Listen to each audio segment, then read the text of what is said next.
I want to throw a word out there. And I want you to listen to this word, and I want you to kind of monitor your internal world when I say this word: criticism. Now, think of receiving criticism.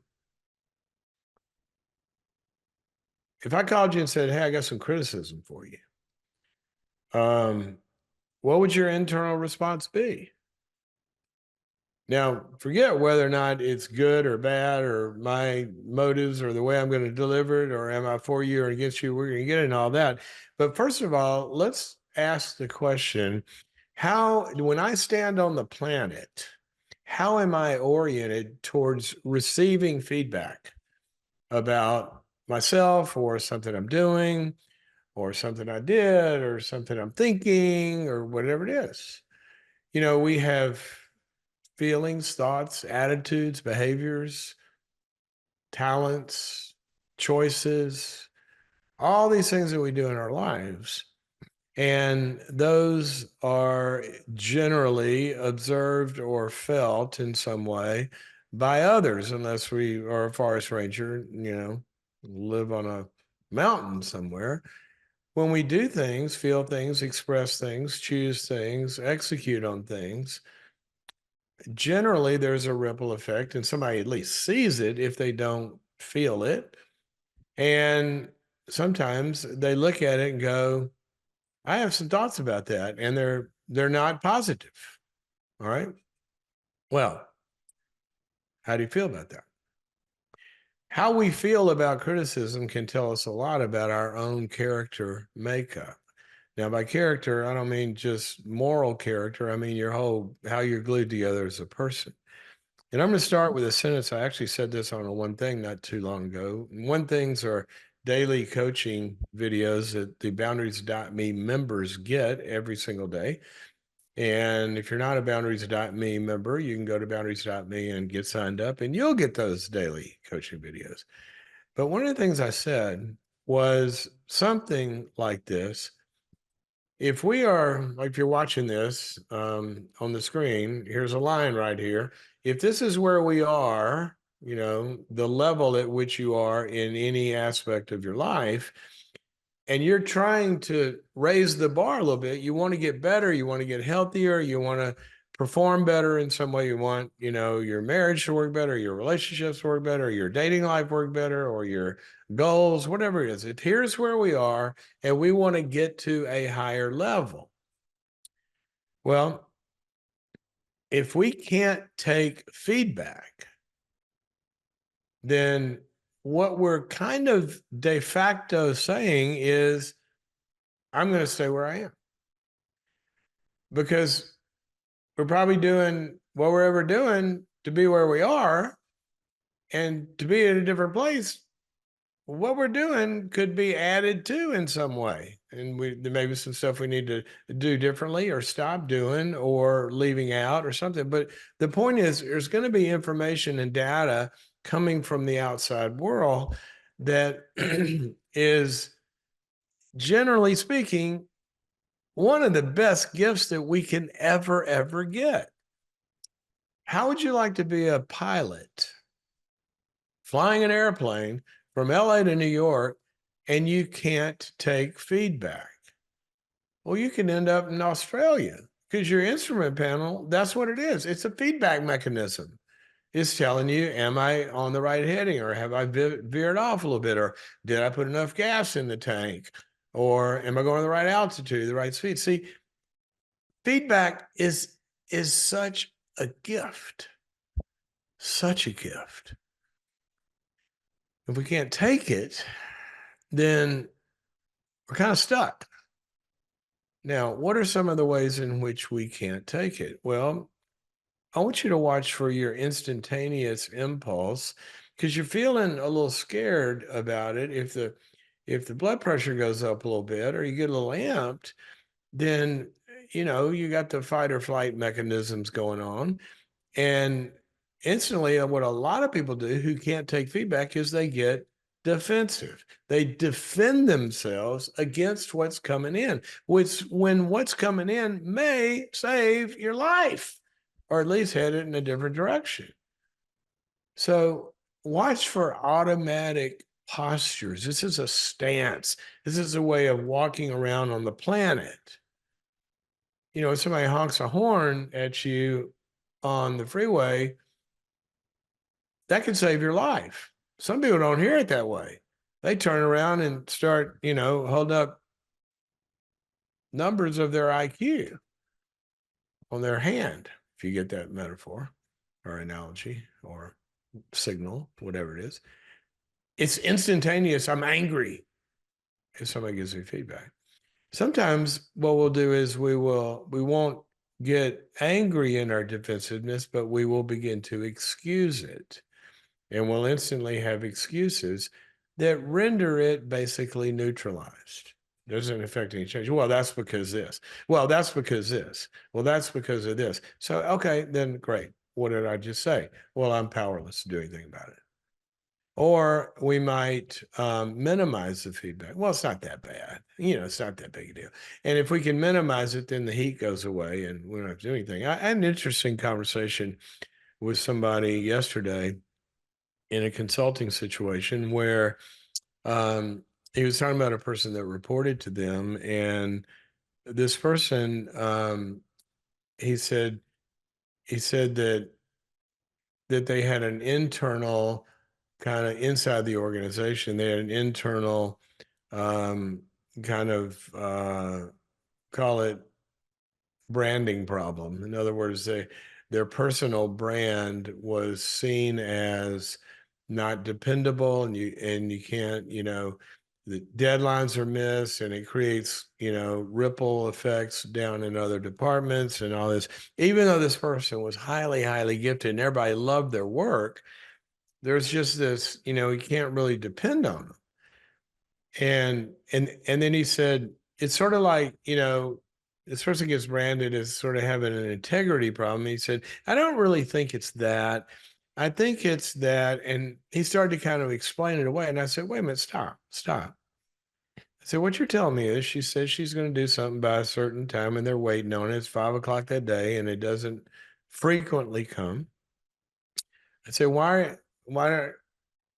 what's the resistance against calling that an integrity problem? Here's what I would, if you want to really get to it, instead of minimizing it, why don't you tell them, you do great work, but you're losing your credibility because you lie.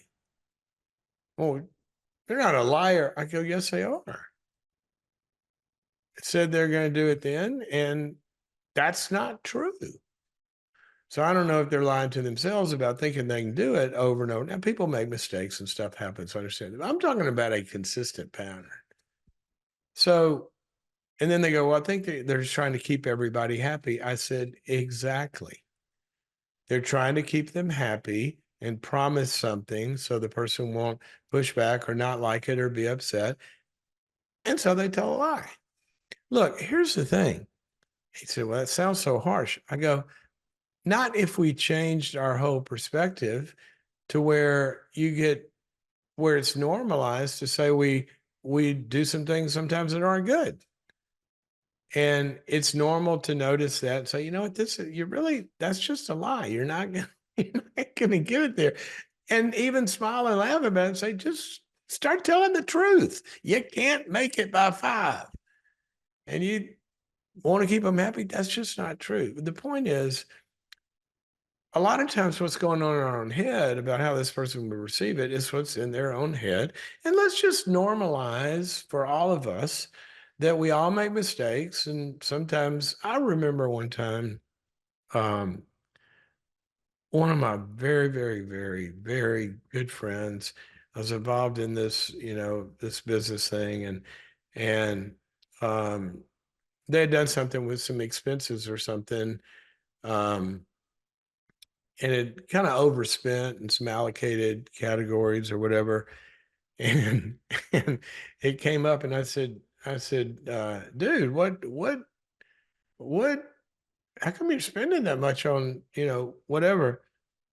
And I remember he looked at it and goes, greed.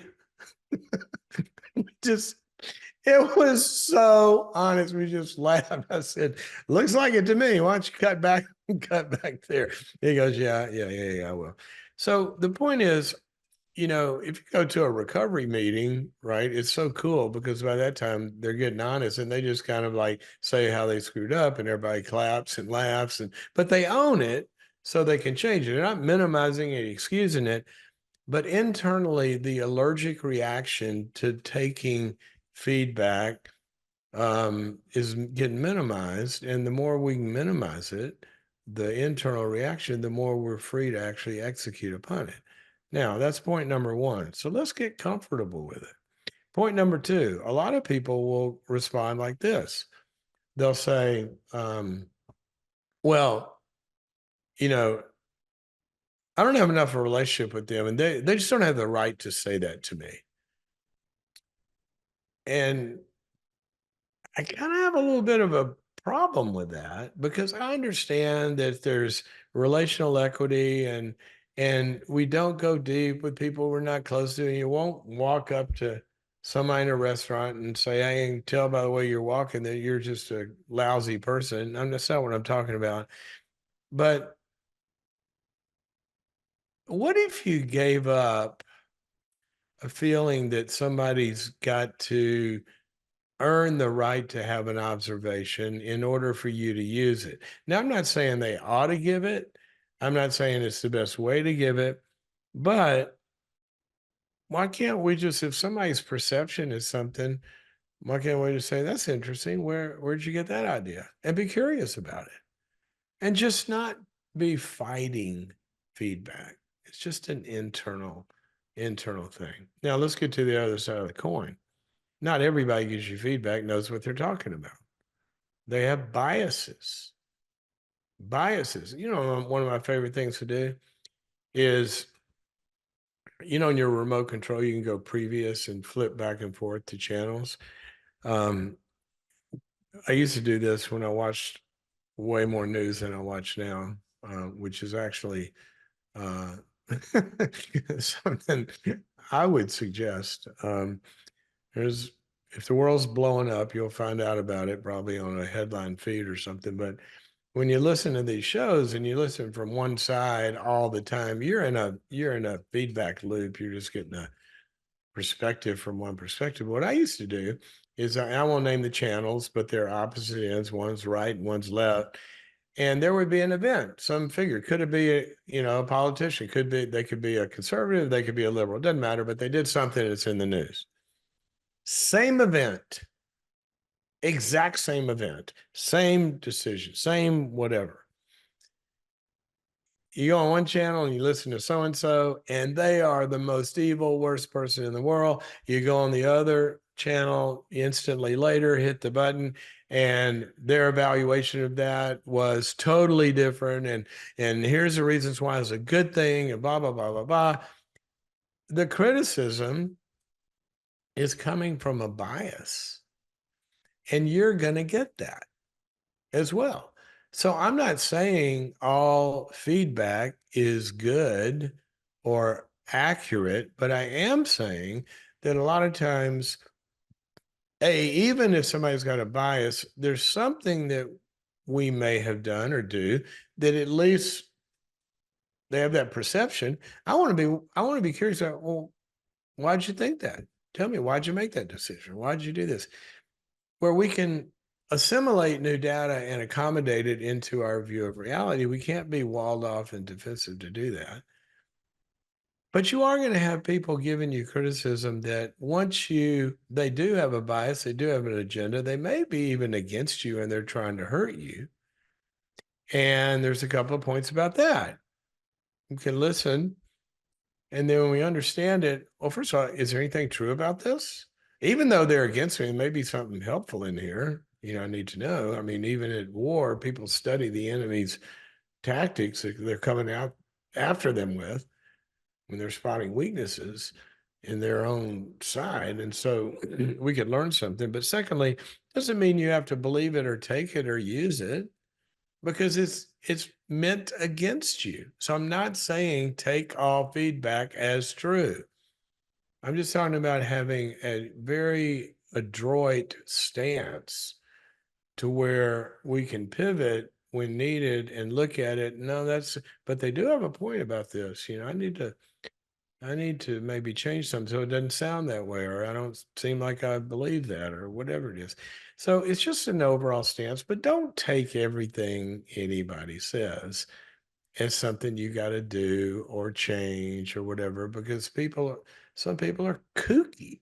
I mean, they're just nutcases, and they'll see things in you that are clear projections. Clear projections. You're nothing like that. You didn't do anything like that. It's coming out of their own head. So that's fine. We don't have to take it all.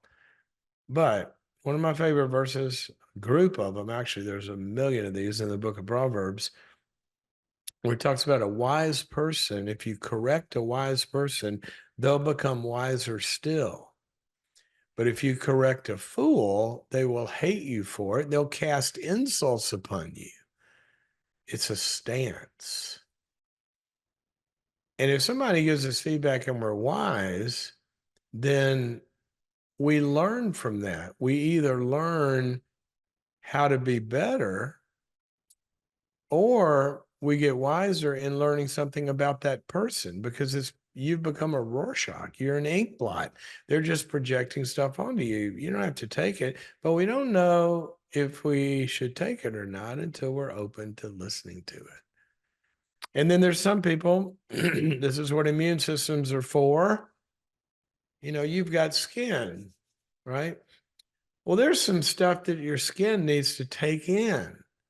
It needs to take in moisture. That's why, sometimes if you have dry skin, you might put some on there and it will absorb that feedback and that help. Sunlight, it takes it in. But if it's poison water, that's why you have skin, or bacteria, that's why you have skin. So you can't let it in. So we also have to have a strong immune system that can block hurtful things. And if you're dealing with a malignant narcissist or a critical person that's just out to hurt you, there's a good chance that that's something you really need to have some thick skin about. That's not feedback. It probably is going to be very useful or helpful because it's usually in the service of themselves, not you. What I like to have in my life is I like to have concentric circles of people that I listen to. In fact, people that I will call and ask for them to give me feedback, because I need it. I need to get better. I need your feedback on this program. Am I doing it the way that's helpful to you? What do I do that's not helpful? We got some feedback. A couple of weeks ago about it. I had a different painting behind me. I don't know if you noticed we changed, but it was red and scattered paint, all this kind of stuff. And somebody wrote in and said, that looks like a crime scene. And I think it might be triggering to people that have been through something violent. And so I don't know. I wasn't triggered by it. Didn't seem that way to me, but apparently somebody did. So, hey, we changed the background. So thanks for your feedback. We love your feedback. We see it as the breakfast of champions. We're not going to get better if you don't tell us how to get better. And we also need your positive feedback. We need positive feedback, all of us. We need to know, what am I doing that I should keep doing and do more of? That's a good thing to know too. So concentric circles. Have some trusted advisors around you. One of my favorite verses says, in a multitude of counselors, there is safety. No one goes to war without getting a lot of counsel around them first, because people see things we don't see in ourselves and in the plan. I just finished writing a book, and I had a list of readers. And as I was writing the chapters, I would send them to them. And got great feedback, things I had to change, things that sounded offensive that I didn't seem offensive to me, but other people said, yeah, some people are going to hear this like that. And I go, okay, it's helpful. So concentric circles all the way out to the big outside world. And you've always got to ask, what's their agenda? How are they a stakeholder? And leave you with one phrase as we get out of this topic, and that is, don't count your critics, weigh them. Don't count your critics, weigh them. Not all feedback is equal. So we got to evaluate it, know when it's useful and when it's not. But I don't believe we can live without it.